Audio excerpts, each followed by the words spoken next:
சின்ன பிரச்சனை வந்தா போதும், நான் செத்துட்டா நல்லா இருக்கும், நான் செத்துட்டா நல்லா இருக்கும். எங்க போற செத்துட்டு?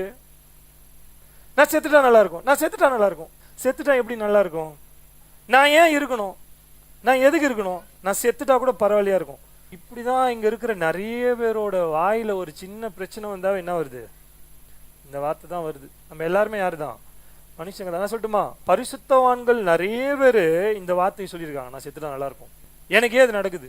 எலியா இருக்கிறாரு, அக்கினி இறக்கிட்டு கொஞ்ச நாள் அடுத்த சீன் எங்கன்னு பாத்தீங்கன்னா சூரச்செல்ல போய் பத்துக்கினாரு இல்ல, அங்க போய் பத்துக்கினாரு. ஆண்டவரே ஆண்டவரே போதும் கத்தாவே போதும், என் பிதாக்களை பார்க்கலாம் நான் ஒன்றும் நல்லவன் இல்லை, என்ன பண்ணுங்க எடுத்துங்க. 1 ராஜாக்கள் 19:4 என்னை எடுத்துக்கொள்ளும்.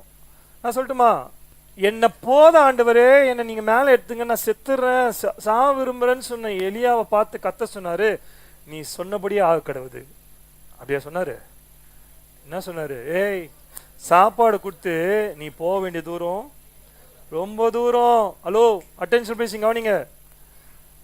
செத்துருவேன் செத்துருவேன் செத்துருவேன்னு சொல்லிட்டு இருக்காதீங்க. கத்தர் உனக்காக வச்சிருக்கிற ஆசீர்வாதத்தை நீ பார்க்காம சாகக்கூடாது.